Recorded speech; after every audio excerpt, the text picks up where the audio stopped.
lads, it's him, and this is Wrestling Unlimited, as it's Friday, and that means tonight or today, depending on where you live and when you watched, was Friday Night Smackdown. Now, before we get into Smackdown and all that stuff, if you watched on USA Network and you're like, how are all these dang people watching early? We got you. We got you. We have a video, actually 2 videos now, up on our channel, Pro Wrestling Unlimited on YouTube, that shows you how to get the free Urban VPN.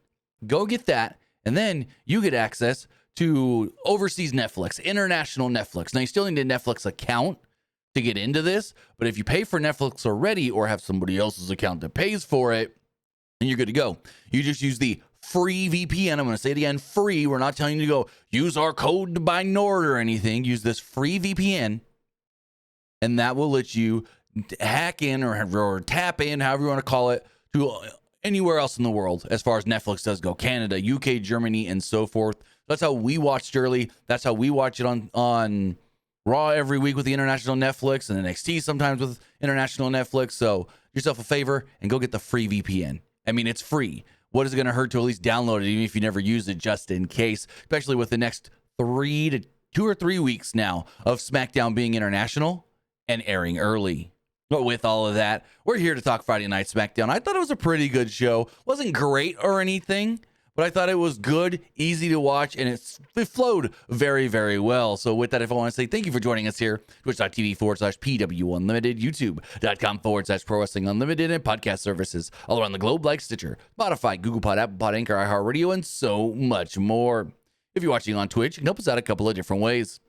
You can help us out by hitting that donate button down below or by donating Twitch bits in the live chat. Also, remember, you can help us out by subscribing to the channel, one of 2 different ways. You can either subscribe with a tiered subscription, or you can subscribe with Amazon Prime, because remember, if you have Amazon Prime, then you have Prime Gaming. Prime Gaming gives you a lot of cool things like free games, free stuff for games, and you always get 1 free subscription to any Twitch channel you want to subscribe to throughout the month. I greatly appreciate it if you did right here, Pro Wrestling Unlimited. Also, remember, help us out on YouTube. Hit that subscribe button. That way you know when we post new videos. That way you know when we go live. And that way you know when we post to the community tab. Also, remember, you can help us out by hitting the join button and becoming a channel member. As a channel member, you get access to emotes and emojis, graphics packages, tutorials, watch-alongs, the Q&As, and so forth. All, whether you're watching and subscribing on YouTube as a member or patreon.com/PW Unlimited. And remember, to get your comment, question, or concern right live on the air, you can do so by donating a super chat in the live chat. Finally, head over to the Epic Game Store. Head over to the Epic Game Store and buy something. Whether you're buying a new game, whether you're buying an old game, whether you're claiming a free game or getting bucks for Rocket League, Fortnite, or Fall Guys, use this code right here, PW Unlimited, at checkout, and you will be supporting us at no extra cost. Maybe you're getting into that new Split Fiction. Maybe you're getting Assassin's Creed Shadows, which I'm hearing some good things about from friends who are early access reviewing that game, because that game doesn't come out till the 20th, which is in like 5 more days. Or you're just trying to get new things in Fortnite, like their Gold Rush Gallery for Lego, the Gateway, a limited time mode in Fortnite, or that new Invincible collab. Use our code PWU NLIMITED for all Epic Games and Epic Game Store purchases. As far as SmackDown is going, let me turn my fan on. It's getting a little warm in here. Also, you guys probably noticed you're not watching this actually live, because I can't go live tonight because my internet keeps getting knocked out, because we have super high winds here. It's like 70 to 90 mile an hour wind gusts that have completely shattered our internet connection. And so like it goes in and it goes out, and then it goes in and then it goes out. And so I'm just like, you know what? We're going to have to pre-record this show. So this is a pre-recorded show, no live audience or anything. So I'm not able to play off of anybody like that. So it's just a smooth, simple review of SmackDown. SmackDown comes on the air, and we get a few shots of Barcelona, Spain, before going into the loud electric crowd chanting, "Ole, ole, ole, ole, ole, ole." We then see a number of people walking into the building. We see Cody Rhodes, Gunther, Randy Orton, and his wife Kim. He actually brought his wife with him overseas, so really cool. Back ringside, we hear some chanting OTC, and I'm like, yeah, Roman will be on next week's show in Italy. He's not here in Spain. Sorry, but they do get the megastar LA Knight. Yeah. LA Knight comes out, new Intercontinental or United States champion, makes his way down to the ring to a large pop from the crowd. And I mean large and loud. And then they start chanting ole at him. Ole, ole, ole, ole. So, this almost leaves LA Knight speechless, it seems like. And he utters, yeah, to a pop from the crowd. And he says, let me talk to ya. Did you, me, everybody? Los toros. We're making history. He points to them. He points to this being the first live SmackDown in Barcelona, which gets another round of applause, big cheers, and ole chants. Knight then jokes, it's a tough crowd, ain't it? He said on that, this is the first live SmackDown in Spain, and he may be the United States champion, but really, he's worldwide. Crowd starts chanting, you deserve it. You deserve it. He takes this all in. He soaks it all in, maybe a little too long. He's kind of stretching this out, it feels like. And he does the whole, he's really stalling for time, it feels like. Talks about winning the title and then says, and everybody's game when it's LA Knight, yeah. And then Jimmy Uso comes out. And I want to know, does anybody else feel like this? Whenever Jimmy Uso walks down to the ring, he always looks super pissed off like a heel. Like, oh, nothing's going my way. Fuck the world. All pissed off. Like, Jimmy always just looks mad. Jimmy just always looks mad, even though he's a goddamn babyface. Uso says he's not here to congratulate LA Knight or anything. He's here because he's desperate. He's tired of speed bumps and hurdles in his way. He knows the only way to get the road to WrestleMania is to challenge LA Knight for the United States Championship. And I'm like, really? You? Oh, okay. This then brings out Solo Sikoa, who starts running down Knight before saying the only man who should be getting a shot at that title is Jacob Fatu.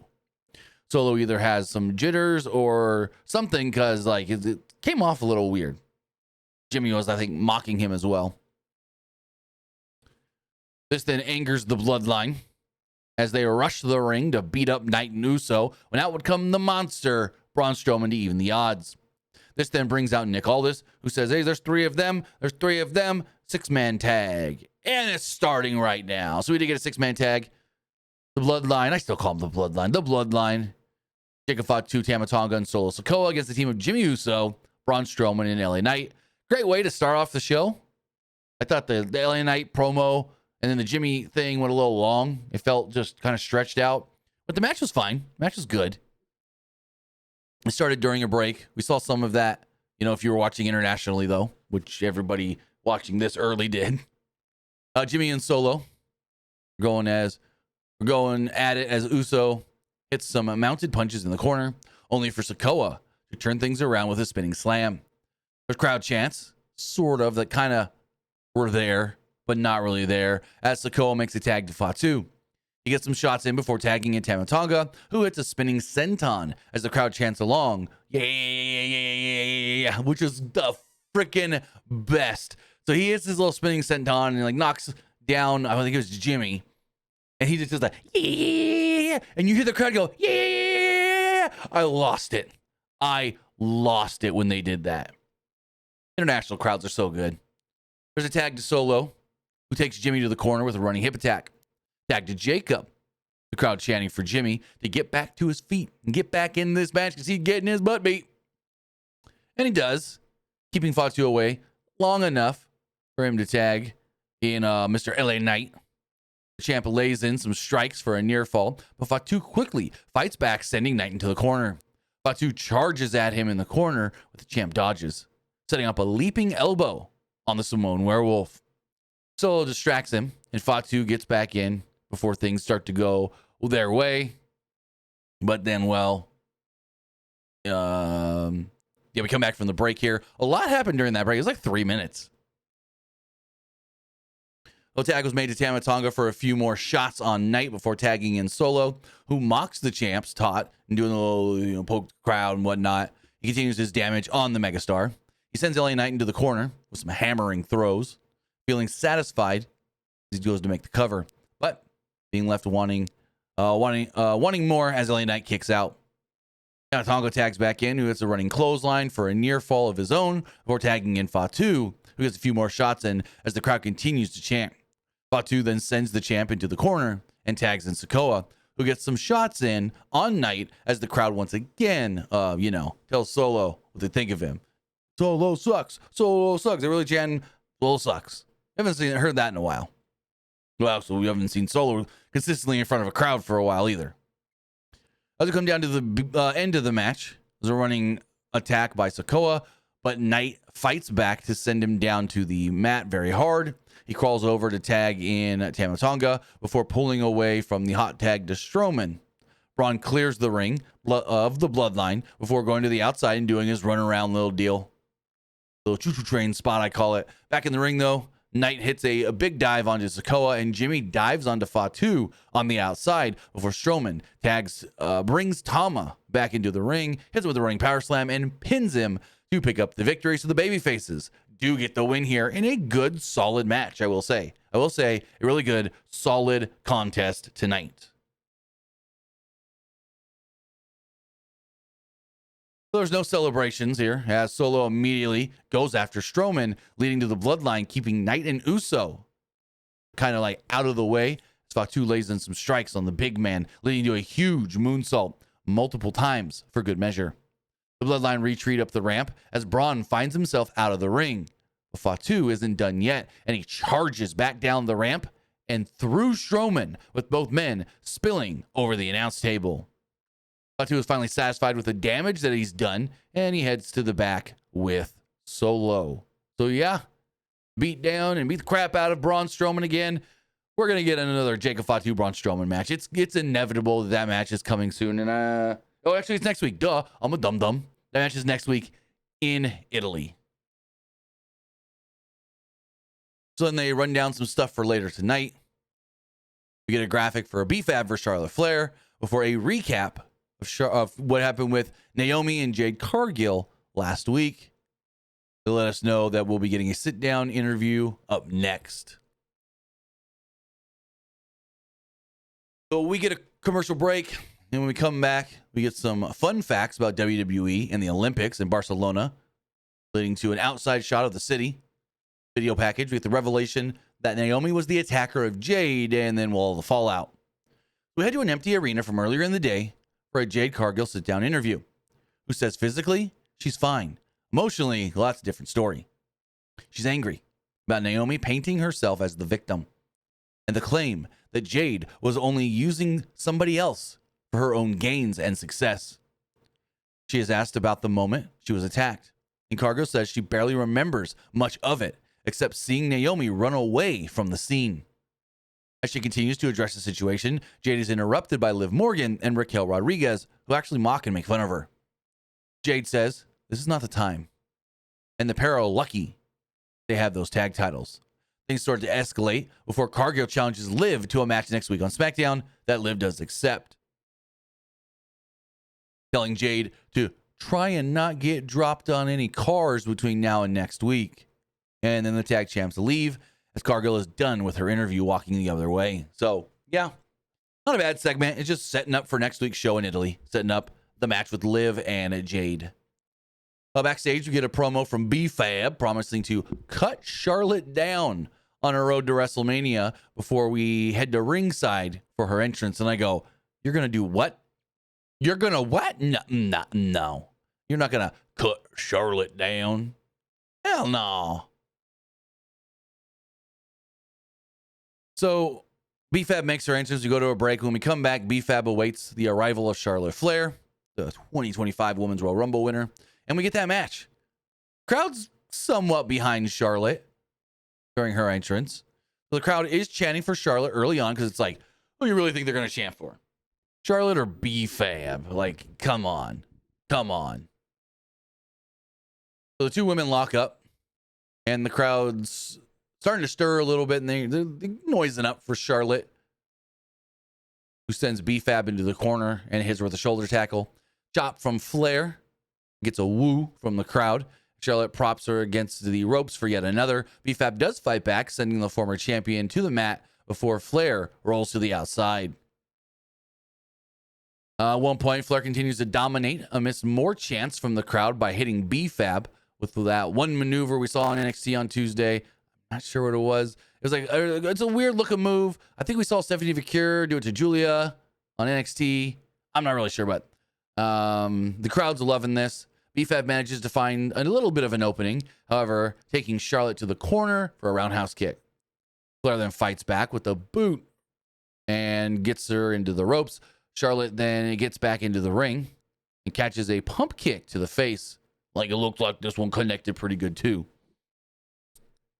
Charlotte, where was I? Charlotte then fights back, dropping BFAB with a natural selection, and then puts her in the figure 8 to tap her out and pick up the victory. So Charlotte Flair does get the win. Not a bad match, but I'm like, yeah, it's a BFAB match. What do you expect? Even Charlotte got just an okay match out of BFAB. But that's not what this was about. None of this was about the match. It's all about the massive brawl after. Charlotte's got her in the figure 8, and she keeps it on, and she won't let it go until the champion, Tiffany Stratton, runs down to the ring. Stratton makes a beeline for the ring, forcing Flair to finally break the hold as the two start brawling. Security come down, try to break them up, but they can't. They break them up, they fight. They break them up, they fight. And I think it was Joe Testator's like, we've expensed all security we have. So if these men can't keep them apart, well, I don't know what to tell you because we have no more security to bring down here to try. I like that. I like saying that, going, yeah, they can't keep them apart, but we have nobody else. Go, we're just going to have to let this go until it goes. And so they're fighting everywhere.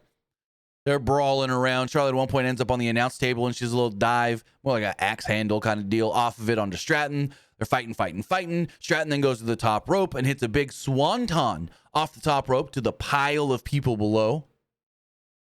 Finally got to get them separated. We hear ECW chants from the live crowd at one point. And then we just, go to commercial as they're still fighting, brawling. We just kind of cut away with the situation at hand. We have a video package. Drew McIntyre had his a big moment ruined. He is not taking kindly to the issues, and he seeks his road to WrestleMania. Back at ringside, the Miz heads down for what's supposed to be Miz TV, which eventually is. Yeah, Miz starts to make his introduction, and Tiffany and Charlotte spill back out onto the ramp and the stage. They're fighting more, and they're brawling, and they're going, and security's trying to hold them back. And then all of a sudden, we see Tiffany on top of the set, on top of the big screen. Well, Tiffany jumps off, freaking just like Nick Jackson off the stage. He does a big swanton. Again, a la Nick Jackson. This is the Nick Jackson move. He does this in AEW and all their big matches that they can fight all around. So they're fighting and they're going. She does the big swanton off the stage, and then eventually they get taken care of, I guess you would say. Miz is like, oh, taken back by all of this. We cut back to the ring where Miz seemingly tries to take credit for how awesome this moment was and introduces his guest, Cody Rhodes. He says a man who should have taken his advice, but instead got beat up by two wrestlers, Travis Scott and John Cena. Out comes the undisputed WWE champion, the American Nightmare, Cody Rhodes. Cody's music hits, crowd's going wild. They love the whoa, just like everybody else. Rhodes walks down the ramp as the crowd is singing his song. Cody enters the ring, and the crowd continues to sing his song as he climbs up the turnbuckle. But The Miz cuts it off. Excuse me. Saying he doesn't have time for a sing-along. We got to get to it. He's ready to ask the hard-hitting questions. I was ready to... And it says, I was ready to cut off by Tiffy time. And Cody cuts to The Miz and says, let's just get going with this. Cody then cuts Miz TV time even further with a Rhodes palm strike and a crossroads to Miz. The champ then grabs the mic and cuts a promo. He says that he doesn't want to talk anymore except if it's to John Cena. See John Monday on Raw. So it's like, oof. Better get a dark match or something afterwards with Cody, because that's all they got in Spain with Cody Rhodes. Damn. Cut backstage with Shinsuke Nakamura trying to talk to Nick Aldis about a rematch for the United States Championship.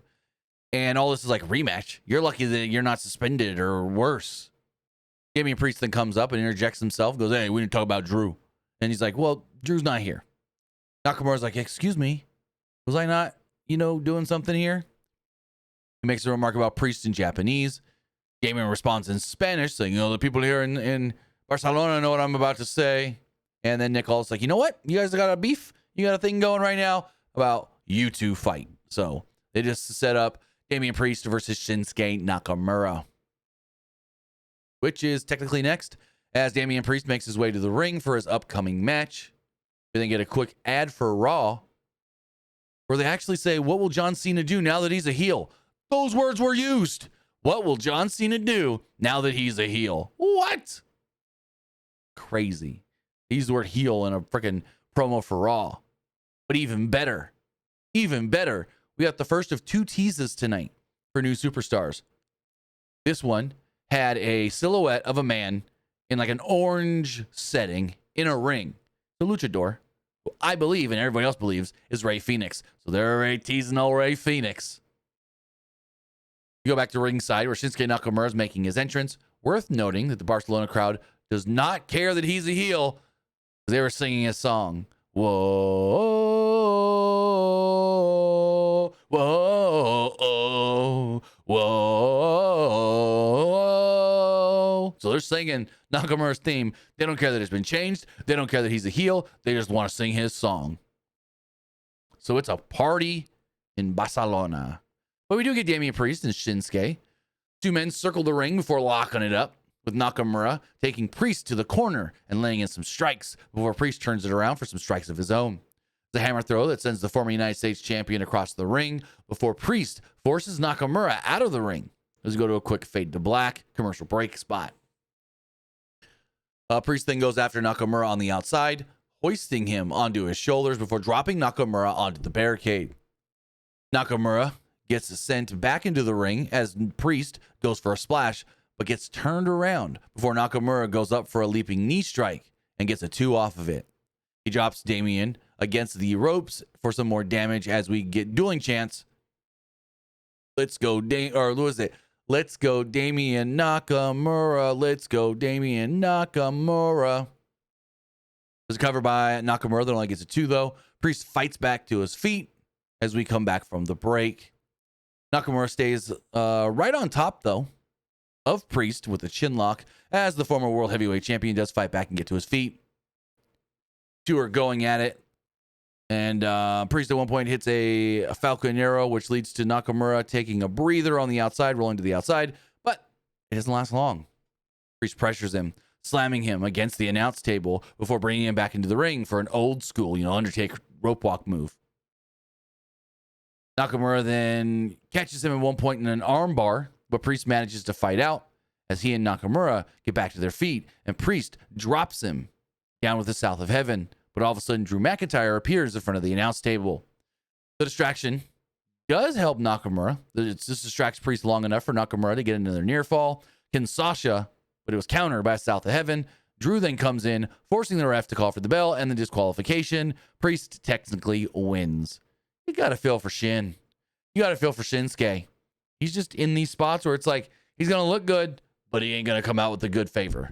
So it's like, hey, this is our guy that can make any match look good. So let's just throw him in there with somebody, and then we need to have a good match. So McIntyre continues beating him down, only pausing long enough for Nakamura to hit a Kinshasa before leaving the ring and allowing Drew to finish things off. He lays into Priest before bringing him out of the ring, attacking Damian with his steps before finally backing away as the crowd chants, "Oh, Drew McIntyre! Oh, Drew McIntyre! Oh, Drew McIntyre!" Gotta love it.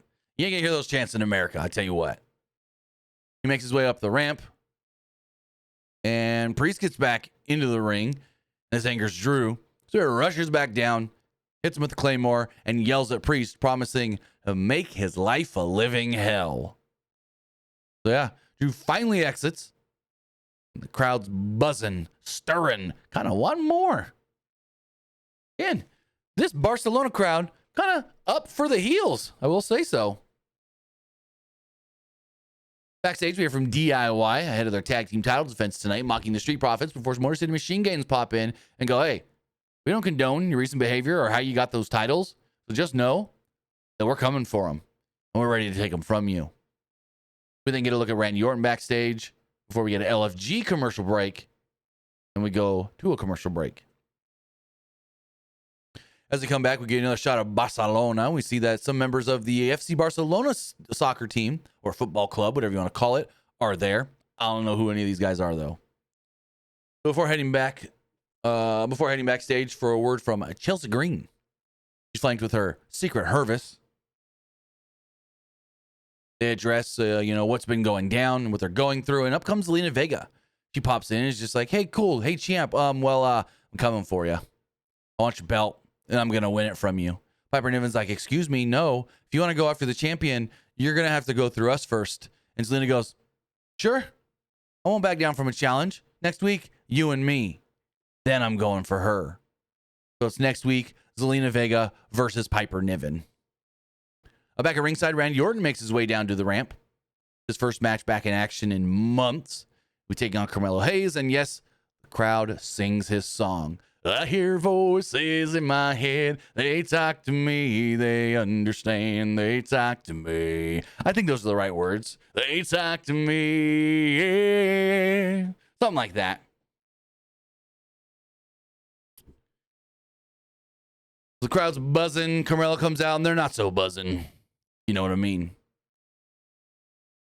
The match starts off where Carmelo tries to rush at Orton.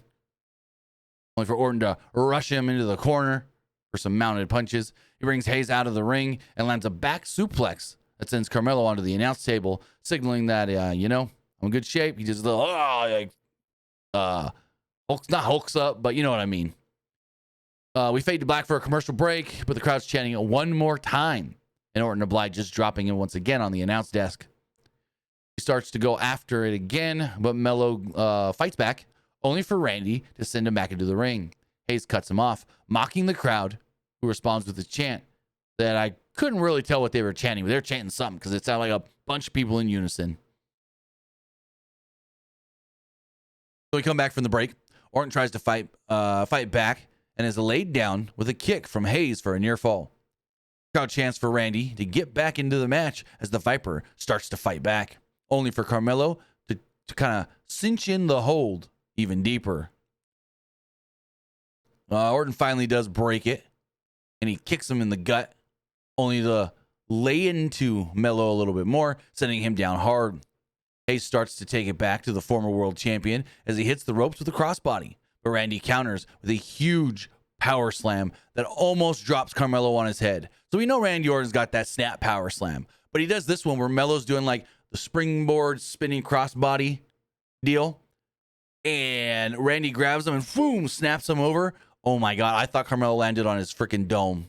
This was nuts. It looked awesome. So he props Mello against the ropes for an elevated DDT, and the crowd starts chanting RKO, RKO, as Hayes has none of it. But he's leaving to the apron and catches Orton on the top rope. As we go towards the finish of the match, Orton intercepts Carmelo off the top rope with a superplex. And the crowd's chanting for RKO one more time as Randy gets into that place. Looks like he's going to go for... Well, actually, Hayes counters him, and he's looking for the first 48. Orton blocks it, but Hayes hits it anyways. He's looking for that final blow, but it never comes. Orton takes him down with an RKO, and looks like he wants to go for a punt. Well, no. I've got my notes here wrong. No. The punt was afterwards. It's when the RKO and pins him, pops the crowd. Then he looks like he wants to go for the punt, but Mello is saved by Kevin Owens. So all you damn people saying Kevin's a bad guy, Kevin don't care about others, Kevin just saved Carmelo Hayes' ass. He might have saved his life from getting punted by Randy Orton. Kevin Owens and Randy Orton start brawling at ringside. Orton then rushes through the crowd to pull him out of the... they start brawling at ringside as Owens came from the crowd. And then they fight. Orton chases him away, and we cut away. Look cool. It's a little more tension between Randy and Kevin. Excuse me. Backstage, Jacob Fatu cuts a promo, pillar to post, coast to coast. Promises to dog walk Strowman when the two meet next week. We then head to ringside where the World Heavyweight Champion is, Gunther. Then we get a very mysterious vignette. It's black. There's smoke, and a 4 comes onto the screen. Now, I don't know what this means, but it's giving me, especially the font of the 4, Aleister Black vibes. Is this maybe in 4 weeks somebody's coming back? So next week, will it be a 3? That's just my assumption. I don't know. But it does look like tonight WWE teased both Rey Fenix and Aleister Black, which, yes! Rey Fenix, I don't know exactly how they're going to use him. If they're using him half as good as they've been using Penta, then please. Black, you can be a little skeptical, but I wouldn't. Because when Black was on the main roster, he's being booked by Vince McMahon and shoved in the closet. But look how he was booked in NXT by Triple H. Oh, Triple H loved Aleister Black. Triple H loved him. Booked him huge. Now, I don't know if he'll ever be world champion material. I don't even know if he could, be the face of the company, the WWE champion. But I would not be opposed to Aleister Black coming in, getting on a good run, and being the one. So here's my thing. I say Jey Uso beats Gunther at WrestleMania for the title. I would not be opposed to Aleister Black being the one to come in and take the title off of Jey after maybe 6 months. Maybe at SummerSlam after 3 or 4 months, 4 months, 5 months. So, yeah. I could see Aleister Black coming in, being pushed as a top guy on Raw, which now that I think about it, ain't going to work because his wife's on SmackDown. So he'd be on SmackDown. And it's video editor on SmackDown. But that really doesn't matter because the Phoenix video editor on SmackDown and his brother's on Raw. So I don't know. Now I'm getting too much in my head. But I can see eventually Aleister Black being a world champion. Maybe not the WWE champion, but world heavyweight for sure. So Gunther says that he only has one regret. That is that he wishes they were in Madrid instead. This gets a big boo from the Barcelona crowd. And then he starts running down Jey Uso. He turns his attention to offering another challenge, saying that he has heard there was a kid, which I like that line. He's like, there's a kid from here in Spain. But the way he said it, a kid, like, Axiom's old wrestler name. And says, I want to offer him a challenge. I hear you guys love this guy. Axiom, come down to the ring. Axiom does make his way out to a big pop from the crowd.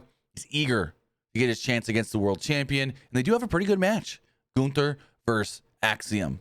Fun little match here. That, no one expected Axiom to win. But I honestly didn't also expect Axiom to get as much offense as that he did.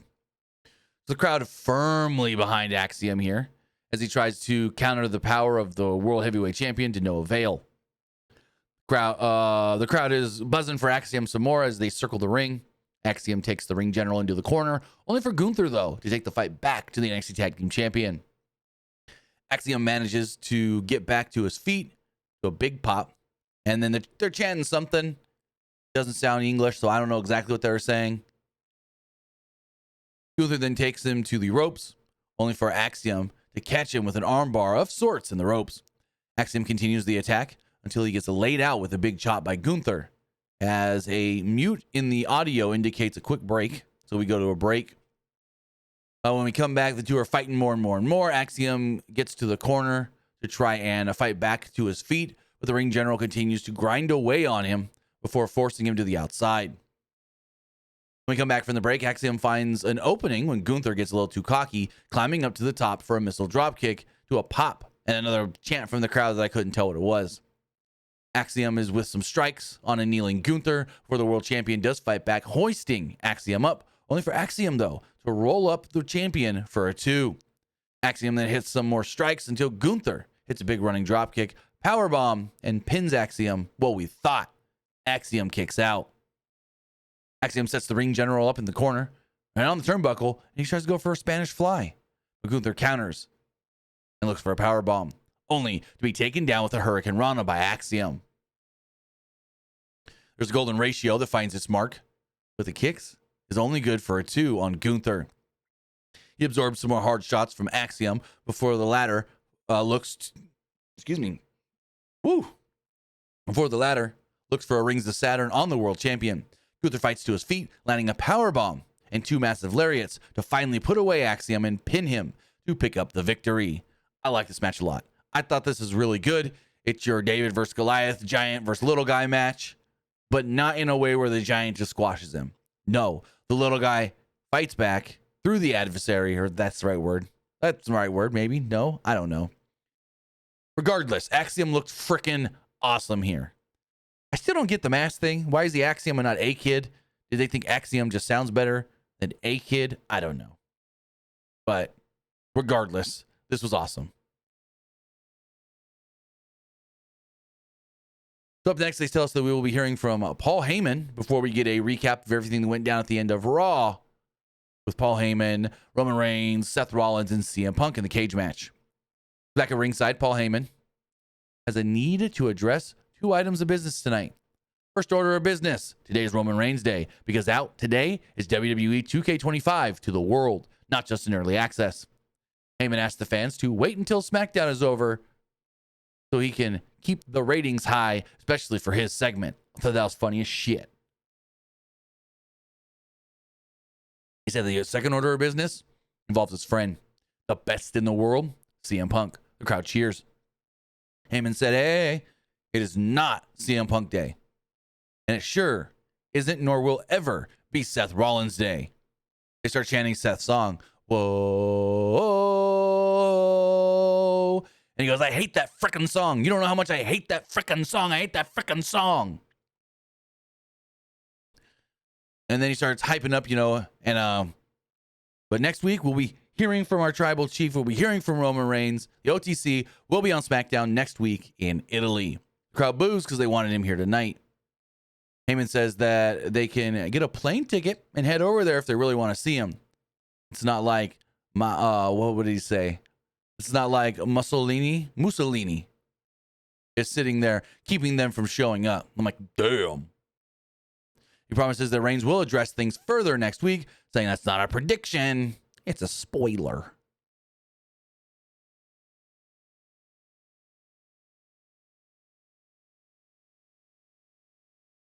So we get some hype for next week's SmackDown before heading backstage, where the Street Profits approach Legado del Fantasma. Basically, they say they want the Street Profits to win the titles, so that way they can challenge the Street Profits and take the titles off of them. So it's like Motor City Machine Guns wants DIY, and they want to beat them for the titles. Legado wants Street Profits, and they want to beat them for the titles. Pretty Deadly, still number 1 contender. I think they just all five, right? 2, 5. I think these all 5 come together at Mania in a big multi-team match. That's my prediction. And yes, that is a prediction, not a spoiler, because I don't know that.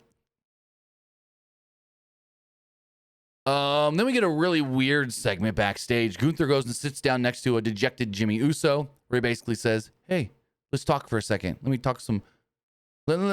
you to talk some sense into your brother, basically, is what Gunther tells him. He goes, I got a little brother who sometimes, doesn't listen. You've got, brothers. You seem the more level-headed of all of them.